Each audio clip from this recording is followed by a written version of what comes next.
Hi everyone, आज हम बनाने वाले हैं एकदम सॉफ्ट स्पॉन्जी और बहुत ही टेस्टी आटा केक, वो भी बिना मैदा, बिना अंडा और बिना ओवन के। और इस केक की खास बात ये है कि इसमें हम इस्तेमाल करेंगे देसी खांड। इसीलिए अगर आप घर पर थोड़ा हेल्दी तरीके से केक बनाना चाहते हैं तो ये रेसिपी आपके लिए एकदम परफेक्ट है। और यकीन मानिए, जब ये केक बनकर तैयार होगा ना तो इसे देखकर कोई नहीं कह पाएगा कि गेहूं के आटे से बना हुआ है। तो चलिए बिना देर किए बनाना शुरू करते हैं। सबसे पहले यहाँ पर हम एक भारी तले का पैन लेंगे और इसमें ये वायर रैक रख देंगे और इसे लो फ्लेम पर गर्म करने के लिए रख देंगे, जैसे कि आप अपने ओटीजी को प्री हीट करते हैं।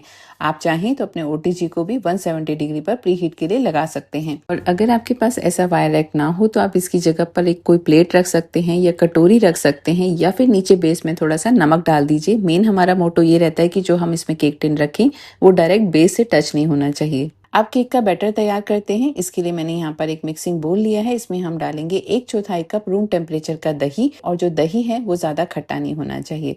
अब इसमें डालेंगे आधा कप देसी खांड। अगर आपके पास देसी खांड नहीं है तो आप इसकी जगह पर गुड़ का पाउडर भी ले सकते हैं। वैसे देसी खांड आजकल आपको अमेजोन से भी और साथ ही किसी भी किराना शॉप से आसानी से मिल जाती है। अब इसमें डालेंगे 5 चम्मच ऑयल, और ऑयल जो है वो आपको कोई भी शार्प स्मेल का नहीं लेना है। मैंने यहाँ पर राइस ब्रान ऑयल लिया है। अब इन तीनों चीज़ों को हमें बहुत अच्छे से मिक्स करना है ताकि खांड इसमें अच्छी तरह से और दही और ऑयल के साथ मिक्स हो जाएगी। आपको इसे तब तक मिक्स करना है जब तक एकदम अच्छी तरह से मिलकर के स्मूथ सा मिक्सचर ना बन जाए। ये देखिए हमारा मिक्सचर बहुत अच्छे से तैयार हो गया है। और अब एक दूसरे बोल में हम अपना ड्राई मिक्सचर तैयार करेंगे। इसके लिए मैंने यहाँ पर लिया है 1 कप यानी कि 125 ग्राम गेहूं का आटा, और इसे हमने बारीक वाली छन्नी से छान लिया है पहले। इसके साथ इसमें डालेंगे 1/4 कप बारीक सूजी। सूजी डालने से केक का टेक्सचर बहुत ही अच्छा आता है। केक में हल्का सा बाइट भी आता है। अगर आपके पास मोटी सूजी है तो आप उसे ग्राइंडर जार में पीस कर ले लीजिएगा। अब इसमें डालेंगे 2 चम्मच मिल्क पाउडर। मुझे पर्सनली केक में मिल्क पाउडर डालना बहुत अच्छा लगता है। इससे केक का टेस्ट और रिचनेस दोनों बहुत अच्छे आते हैं। अगर आप इसे स्किप करना चाहें तो कर सकते हैं। अब इसमें डालेंगे 1 छोटी चम्मच बेकिंग पाउडर और 1/4 छोटी चम्मच बेकिंग सोडा। साथ ही मैंने इसमें थोड़े से कटे हुए काजू और बादाम डाले हैं, सिर्फ 1 चम्मच ही। और इन सारी चीज़ों को अच्छे से यहाँ पर मिक्स कर लीजिए ताकि बेकिंग पाउडर बेकिंग सोडा पूरे आटे में अच्छे से मिक्स हो जाएगा। ये क्वांटिटी बहुत ही इंपॉर्टेंट है, इसलिए ध्यान रखिएगा। बेकिंग पाउडर 1 छोटी चम्मच और बेकिंग सोडा 1/4 छोटी चम्मच ही लेना है। अब हमारा ड्राई मिक्सचर तैयार है। यहाँ पर छोटी सी बात ध्यान रखिएगा कि केक बनाने के लिए कोशिश करें कि आपकी सारी चीज़ें रूम टेम्परेचर पर हों।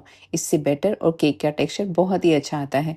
अब हम अपना केक टिन तैयार कर लेते हैं। तो मैंने यहाँ पर एक ये केक टिन लिया है, ये 6 इंची का है। इसे हल्का सा ऑयल लगाकर पहले ग्रीस कर लेंगे और अब इसके अंदर ये बटर पेपर लगा देंगे ताकि केक को डीमोल्ड करना आसान हो जाता है और नीचे से चिपकता भी नहीं है।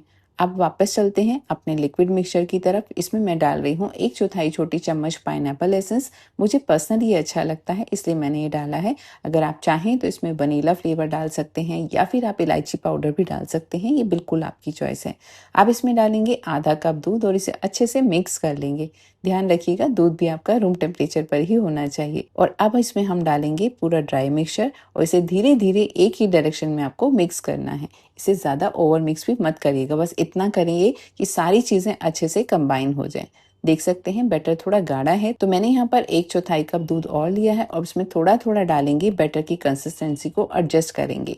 एक साथ पूरा दूध नहीं डालना है। हो सकता है आपके आटे को इतनी ज़रूरत ही ना पड़े, तो थोड़ा दूध डालिए, मिक्स करिए, फिर ज़रूरत के हिसाब से दूध डालिए। अब आप देख सकते हैं हमारा बैटर बिल्कुल सही कंसिस्टेंसी में आ गया है। बैटर ना तो बहुत ज़्यादा पतला होना चाहिए और ना ही बहुत ज़्यादा गाढ़ा। आपको कुछ इस तरीके की रिबन कंसिस्टेंसी चाहिए। और देखिए लगभग 1/4 कप दूध में से 1 चम्मच दूध बच गया है। तो यहाँ पर हमेशा याद रखिए दूध की क्वांटिटी थोड़ी सी कम या ज़्यादा हो सकती है क्योंकि अलग अलग आटे की एब्जॉर्प्शन अलग होती है। अब हमारा बैटर तैयार है। इसे हम अपने तैयार किए हुए केक टिन में ट्रांसफर कर देंगे। सारा बैटर टिन में डालने के बाद इसे हल्का सा टैप कर लेंगे ताकि अंदर अगर कोई बड़े एयर बबल्स हों तो वो निकल जाएं। और ऊपर से भी हम इसमें थोड़े से काजू और बादाम से गार्निश कर देंगे। आप चाहें तो अपनी पसंद से कोई और भी ड्राई फ्रूट डाल सकते हैं या टूटी फ्रूटी डालना चाहें, जैसे भी गार्निश करना चाहें कर सकते हैं, चाहे तो प्लेन भी बना सकते हैं। अब हमारा केक बेक होने के लिए एकदम तैयार है। हमारा पैन भी पहले से गर्म हो चुका है। अब इस केक टिन को हम सावधानी से इस पैन के अंदर रखेंगे और इसे ढककर बेक करेंगे बिल्कुल लो फ्लेम पर। यहाँ पर फ्लेम को तेज बिल्कुल नहीं करना है। केक को धीरे धीरे लो फ्लेम पर बेक करेंगे, तभी अंदर से केक अच्छी तरह से कुक होगा और इसका टेक्सचर बहुत ही अच्छा आएगा। अब मैं इसे लगभग 45 मिनट बाद चेक कर रही हूँ। ये देखिए टूथपिक पर हल्का सा बैटर लगा हुआ, यानी टूथपिक हल्की सी गीली बाहर आई है। तो इसका मतलब है कि केक अभी पूरी तरह से बेक नहीं हुआ है। तो मैं वापस इसे ढक दूंगी और 10 मिनट के लिए लो फ्लेम पर मैं इसे और बेक कर लूंगी। अब मैं इसे पूरे 10 मिनट बाद और चेक कर रही हूँ। ये देखिए टूथपिक इस बार बिल्कुल क्लीन बाहर आई है, यानी कि केक हमारा बिल्कुल तैयार है। यानी कि इस केक को बेक करने में टोटल 55 मिनट लगे हैं। अब इसे थोड़ा सा ठंडा होने दीजिए। केक को तुरंत डीमोल्ड नहीं करना है, वरना गर्म होने की वजह से इसके टूटने के चांसेस रहते हैं। और तब तक मैं इसे यहाँ पर किचन टॉवल से ढक दूंगी ताकि ऊपर से ड्राई नहीं होगा। अब केक थोड़ा ठंडा हो गया है, तो चाकू की मदद से हम केक को चारों तरफ से हल्का सा अलग कर लेंगे और अब हम इसे बहुत ही आराम से प्लेट पर डीमोल्ड कर लेंगे। और अब आता है इसका सेटिस्फाइंग पार्ट, केक को काटने का। सबसे पहले तो जो केक की जो नीचे की साइड है वो भी बिल्कुल परफेक्टली बेक हुई है, कोई ओवर बेक नहीं हुई, यानी कि इसका कलर डार्क नहीं हुआ है। और अगर हम केक को सीधा करते हैं तो जो हमने इसके ऊपर ड्राई फ्रूट डाला था ना, वो भी एज इट इज बना हुआ है, नीचे की तरफ दबा नहीं है। तो बस यही होती है एक परफेक्ट केक की निशानी। और अब हम इसे काट के भी देख लेते हैं। ये देखिए परफेक्ट जाली बनी है, बहुत ही सॉफ्ट और स्पॉन्जी केक बना है। तो बस अब आप इसे किसी भी तरीके से कट करिए और सबको खिलाइए और खुद भी खाइए, क्योंकि ये टेस्टी भी है और हेल्दी भी है। और सबसे अच्छी बात, इसे देखकर बिल्कुल भी नहीं लगता कि गेहूं के आटे से बना हुआ केक है। इसमें हमने ना तो मैदा इस्तेमाल किया है, ना अंडा, ना ही ओवन। और देसी खांड की वजह से इसका स्वाद भी बहुत अच्छा आता है।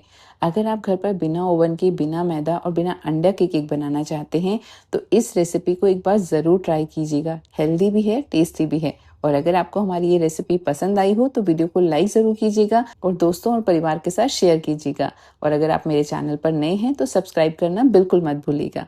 मिलती हूँ एक और नई और आसान और स्वादिष्ट रेसिपी के साथ। तब तक के लिए हैप्पी कुकिंग और अपना बहुत सारा ध्यान रखिएगा।